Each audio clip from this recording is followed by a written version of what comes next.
বুঝিয়েছে, এরা সব মিথ্যে কথা বোঝায়। এবং লাস্টেরটা আরো ভালো, উনি নিজেকেই বিশ্বাস করতে পারছিলেন না।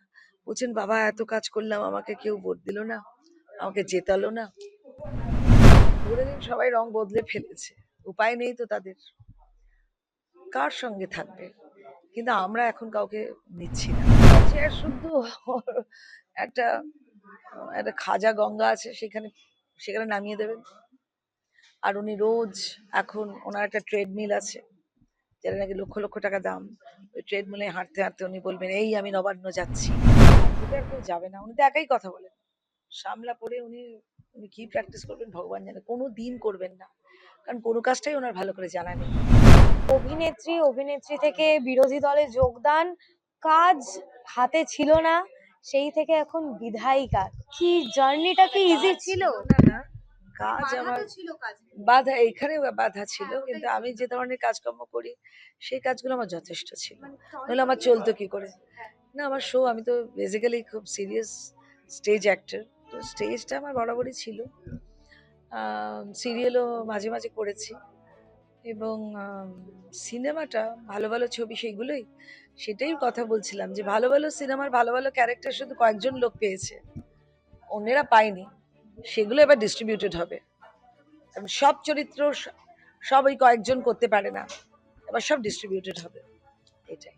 বাধা কাটিয়ে আজকে বিধায়িকা, জার্নিটা কি হচ্ছে? জার্নি আমার তো মনে হয় সব স্মুথ, কারণ আমি হাজার হাজার শো করেছি, 25-30 হাজার শো করেছি, আর কত, আর তারও বেশি হয়তো। তো আমার প্রত্যেক দিনই কত রকম যে গোলমাল ছিল, কত কঠিন, সেই সেই কঠিনের কাছে এই কঠিনটা কোনো ব্যাপার না। আমি কঠিন সময় দেখেছি, তাই জন্য এই এই প্রায় 1.5 মাসের মতো আমি 24 ঘন্টার মধ্যে 22 ঘন্টা কাজ করেছি। 2 ঘন্টা 2 ঘন্টাও ঘুমের সময় পাইনি। এই টলিগঞ্জ বিধানসভা থেকে অরূপ বিশ্বাসকে হারিয়ে জিতেছেন। টলিগঞ্জ, স্পেসিফিক্যালি যে টালিগঞ্জ, সেটার কিন্তু একটা বিরাট দায়িত্ব, টলি পাড়ার দায়িত্ব, বাধা।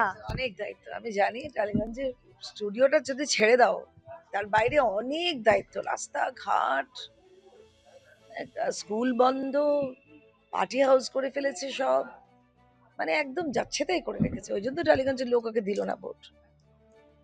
তাও খুব হাড্ডাহাড্ডি লড়াই হয়েছে, কারণ ও তো অনেক মানুষকে অনেক কিছু বুঝিয়েছে, ভুল বুঝিয়েছে, এরা সব মিথ্যে কথা বোঝায়। এবং লাস্টেরটা আরো ভালো, উনি নিজেকেই বিশ্বাস করতে পারছিলেন না। বলছেন বাবা এত কাজ করলাম, আমাকে কেউ ভোট দিল না, আমাকে জেতালো না। আসলে কাজটা করেনি, বাইরের আলো টালো গুলো ঠিক করেছে। এই নীল সাদা রং করেছে, নীল সাদা রঙের ব্যবসাটা কার জানেন? জানলে পর বুঝতে পারবেন, তারা নিজেদের পকেটেই পুড়েছে। এবং এই লাইটের যারা সাপ্লায়ার, তারা কোত্থেকে পড়েছে, সব নিজেদের লোক, সব নিজেদের পকেটে গেছে। আর রাস্তাঘাটের অবস্থা তো বলেই দিলাম, একদম আর কিছু বলার নেই, কিন্তু একেবারে কাজকর্ম করেনি। টলি পাড়া যেটা বলা হয়, সেটা কি ডেভেলপ করবে? অনেক ডেভেলপ করবে, সবাই সবাই কাজ করবে, এত কাজ করবে যে কাজ করে শেষ করতে পারবে না লোকটা। এই কথা বাধা বিভিন্ন ক্ষেত্রে, এইবার এবার আর বাধা, সাসপেনশন, ওরা কারা হে সাসপেন্ড করবে সব, ওরা কেউ না, ওরা কেউ না, এসব ভয় দেখিয়ে রেখেছে শাহজাহানের মতো।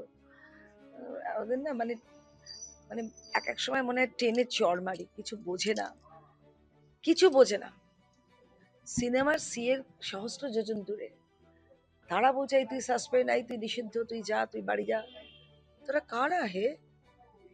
যাই হোক, এখন নতুন করে সবটাই হবে। দিদি বিভিন্ন জায়গায় রং বদলাতে দেখছি, টলি পাড়ার কেউ যোগাযোগ করেছে এরকম?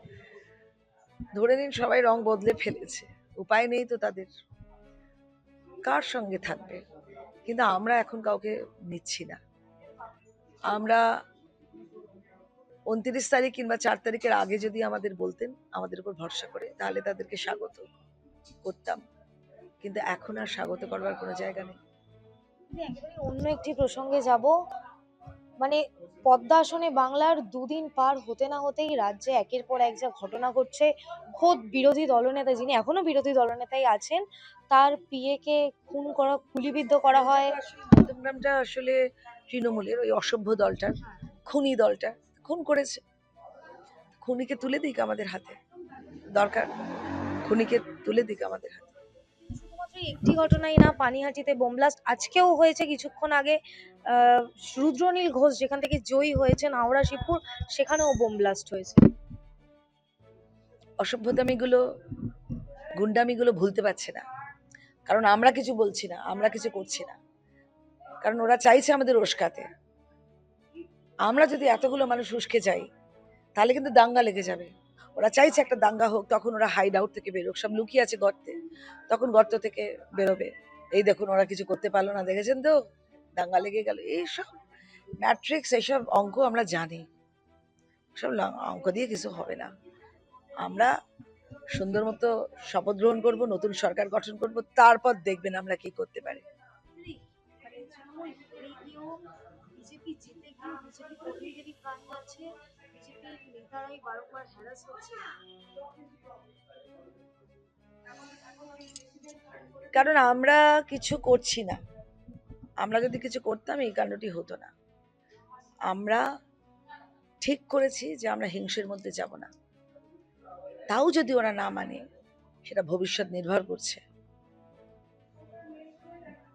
তো বলেছে, দিলীপ দা তো বলেছে কেলাবো, এ তো কেলালেই হয়ে যায় শেষ, কিন্তু কেলালে শেষ হয় না, আরো কেলানো, আরো কেলানো, আরো কেলানো, তখন ইট বিকামস আ জঙ্গল अगेन। আমরা জঙ্গল রাজ্য তো চাইছি না। একেবারেই শেষ একটি প্রসঙ্গে যাব। মুখ্যমন্ত্রী মমতা বন্দ্যোপাধ্যায় চেয়ার ছাড়বেন না, কিন্তু রাজ্যপাল তাকে তার মেয়াদ শেষ আবারও শেষ মনে করে করি। এবার চেয়ার শুদ্ধ একটা একটা খাজা গঙ্গা আছে, সেখানে সেখানে নামিয়ে দেবেন। আর উনি রোজ, এখন ওনার একটা ট্রেডমিল আছে যেটা নাকি লক্ষ লক্ষ টাকা দাম, ওই ট্রেডমিলে হাঁটতে হাঁটতে উনি বলবেন, এই আমি নবান্ন যাচ্ছি, এই আমি লালবাজারে যাচ্ছি, এই আমি আমার মাফিয়া গুন্ডাদের কন্ট্রোল করতে যাচ্ছি। ওনার যত মনোবিদ আছে, সাইকিয়াট্রিস্ট আছে, সবাইকে পাঠিয়ে দেবো, ওনার মস্তিষ্কটা আগে চিকিৎসা করুন। কিন্তু উনি হাইকোর্টে প্র্যাকটিস করবেন, আইন প্র্যাকটিস করবেন, মামলা লড়বেন। সর্বনাশ হয়েছে, হাইকোর্টে আর কেউ যাবে না, উনি তো একাই কথা বলেন। সামলা পড়ে উনি উনি কি প্র্যাকটিস করবেন ভগবান জানে, কোনো দিন করবেন না, কারণ কোনো কাজটাই ওনার ভালো করে জানা নেই। অপরিপক্ক বুদ্ধিতে যা হয় সেটা ওই সামলা পড়ে আর হবে না। আর না, মানে আপনাদের আগামী 9 তারিখ শপথ গ্রহণ, তার আগেই যেমনটা জানা যাচ্ছে কালকে হয়তো মুখ্যমন্ত্রী সুপ্রিম কোর্টে যাবেন নির্বাচন নিয়ে। উনি যেখানে ইচ্ছা যান, উনি এখন একটা ফ্রি সিটিজেন, উনি একটা সাধারণ মানুষ, সাধারণ মানুষের সব অধিকার আছে গণতান্ত্রিক সংজ্ঞায়। উনি যান না, যেখানে ইচ্ছে যান। আবার হ্যারাস্ট হবেন, আবার স্কোল্ডেড হবেন, আবার তিরস্কৃত হবেন। ওনার ওগুলো ভাল লাগে, সবাই আমাকে গালাগাল করবে, সবাই আমাকে ট্রোল করবেন, এটা নিয়েই ওনার সময়, এটা নিয়ে ওনার সময় কাটে।